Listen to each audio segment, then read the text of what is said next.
નમસ્કાર દર્શક મિત્રો, આપ જોઈ રહ્યા છો ડિજિટલ ન્યૂઝ। જોઈએ આજના મુખ્ય સમાચાર ફરી એકવાર ડિજિટલ ન્યૂઝ સાથે। આજ રોજ મળતી માહિતી મુજબ વિસનગર પોલીસે સગીરા સાથે દુષ્કર્મ કેસમાં ગણતરીના કલાકોમાં જ તમામ 6 આરોપીઓની ધરપકડ કરી લીધી છે। બીજી તરફ આ બનાવને લઈ લોકોમાં આક્રોશ સાથે દિવસભર પોલીસ સ્ટેશનમાં ટોળા જોવા મળ્યા હતા। 15 વર્ષીય સગીરા સાથે ગત 4 ઓક્ટોબરના રોજ રાત્રે અલગ અલગ સ્થળોએ 6 નરાધમોએ દુષ્કર્મ ગુજારતા મંગળવારે રાત્રે દુષ્કર્મ, અપહરણ અને પોક્સોનો ગુનો દાખલ કરાયો હતો। કેસની ગંભીરતાને લઈ પોલીસે ગણતરીના કલાકોમાં જ તમામ 6 આરોપીઓને ઝડપી લીધા હતા અને રિમાન્ડ મેળવવાની તજવીજ કરી છે।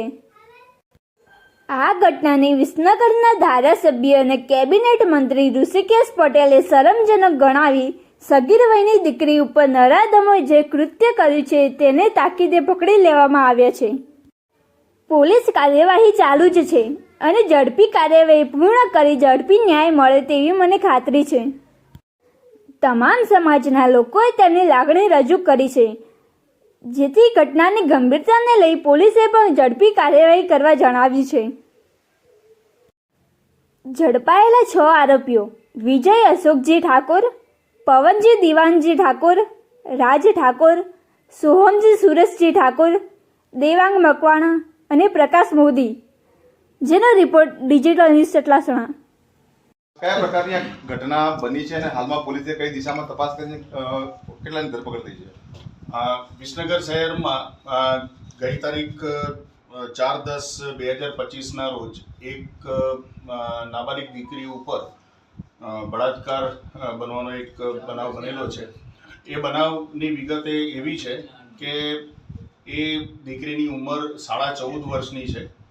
એ પોતાના ઘરની બહાર નીકળી ત્યારે વિસનગર શહેરના જ એક પવન ઠાકોર તથા વિજય ઠાકોર નામનો ઈસમ છે, એને લાલચ આપી અને મોટરસાઇકલ ઉપર બુલેટ મોટરસાઇકલ ઉપર બેસાડીને એક અવાવરું જગ્યાએ ખેતરમાં લઈ ગયેલા અને ત્યાં તેની સાથે શરીર સંબંધ બાંધેલો।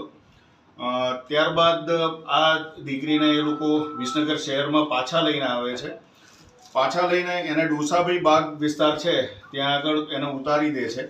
ત્યાં એક રાજ ઠાકોર અને એની સાથે એક બીજો એક છોકરો હોય છે, એ બંને જણા ફરી પાછા એને મોટરસાઇકલ ઉપર અમે તને ઘરે ઉતારી દઈએ તેમ કહી એને લઈ જાય છે અને એને પણ એક અવાવરું જગ્યાએ લઈ જઈને ત્યાં એની સાથે ફરી પાછો શરીર સંબંધ બાંધવામાં આવે છે। આ દીકરીને એની સાથે શરીર સંબંધ બાંધ્યા પછી વિસનગર શહેરમાં જ એક ફરી પાછો એને ઉતારવામાં આવે છે। ત્યાં આગળ એક મોદી છોકરો હોય છે, એ એને એક્ટિવા ઉપર લઈ જાય છે અને એક્ટિવા ઉપર લઈ જઈ એને 1.5 દિવસ સુધી પોતાના ઘરે રાખે છે। એની સાથે અવારનવાર એ શરીર સંબંધ બાંધતો હોય છે। આ બાબતની જાણ આ દીકરીના પિતાને જ્યારે થાય છે કે દીકરી 2 દિવસથી ઘરે નથી આવી, એટલે એમણે શોધખોળ ચાલુ કરેલી અને સૌથી પહેલાં પોલીસમાં જાણ કરેલી કે મારી દીકરી મળી આવતી નથી।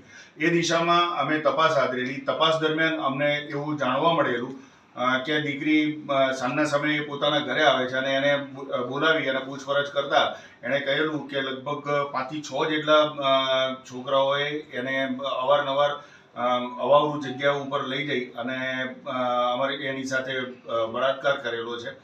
એ હકીકતની તપાસ કરતા અમે તાત્કાલિક જે છોકરાઓ આમાં સંડોવાયેલા હતા એ છોકરાઓ પૈકીના અમે સૌપ્રથમ વિજય અશોકજી ઠાકોર, બીજા નંબરે પવનજી દિવાનજી ઠાકોર, રાજ ઠાકોર, સોહમજી સુરેશજી ઠાકોર, મકવાણા દેવાંગ અને મોદી પ્રકાશ, આ જે વ્યક્તિઓના એમણે નામ આપેલા છે એ તમામને તાત્કાલિક પકડી લીધેલા।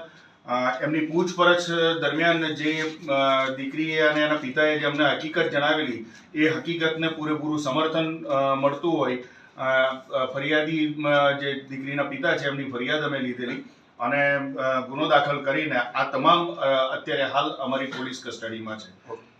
ઓકે સર, આમાં કેટલાક આરોપીઓના પિતાઓ ગુનેગાર છે? હાલમાં એ દિશામાં અમારી તપાસ ચાલુ છે। જો કોઈની પણ ગુનાહિત સંડોવણી હશે તો એ દિશામાં પણ અમે તપાસ કરી રહ્યા છીએ અને એના વિરુદ્ધમાં પણ અમે કાર્યવાહી કરવાની છે। અને આમાંથી સાહેબ એક આરોપી છે ચર્ચા છે કે કોઈ ગેસ્ટ હાઉસમાં પણ લઈ ગયા હતા।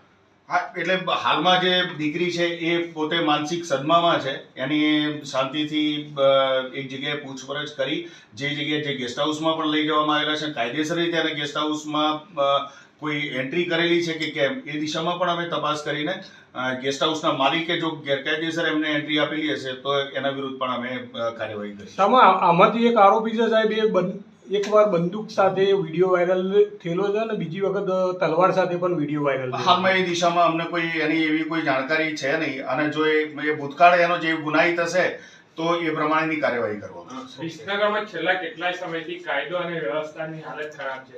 એ વાત તદ્દન ખોટી છે. કાયદો અને વ્યવસ્થાની પરિસ્થિતિ બિલકુલ અંકુશમાં જ છે, અને જે બનાવો બન્યા છે એમાં તાત્કાલિક પોલીસ એક્શન લેવામાં આવેલું છે, અને તાત્કાલિક આરોપીઓને અટકાયત કરી એમના વિરુદ્ધમાં કાર્યવાહી કરવામાં આવે. છેલ્લા વિડીયો વાળા આરોપીઓની ધરપકડ થઈ. હાલમાં બળાત્કારનું જે મુદ્દો ચાલે છે એ વિશે આપણે વાત કરીશું, એના પછી આગળ જે પણ આપની કંઈ હશે એની બાબત. આરોપીઓનો વરઘોડો નીકળશે.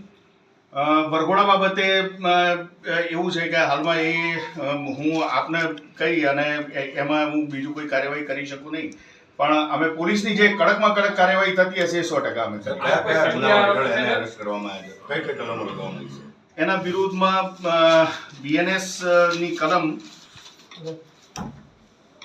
137(2), 64(2)M, 65(1), 70(2), 127(2) તથા પોક્સો એક્ટ 212 ની કલમ 4(2), 5G, 5L અને 6(8) મુજબ એના વિરુદ્ધમાં કાર્યવાહી કરવામાં આવેલી છે. પોક્સો એક્ટ મુજબનો જે ગુનો નોંધાયેલો છે એમાં જે કલમોની જોગવાઈઓ છે તેમજ બળાત્કારની જે કલમોની જોગવાઈઓ છે એ આધીન અમે આગળ તપાસ કરી રહ્યા છીએ. આમાં કોઈ સગીર આરોપી છે? ના, કોઈ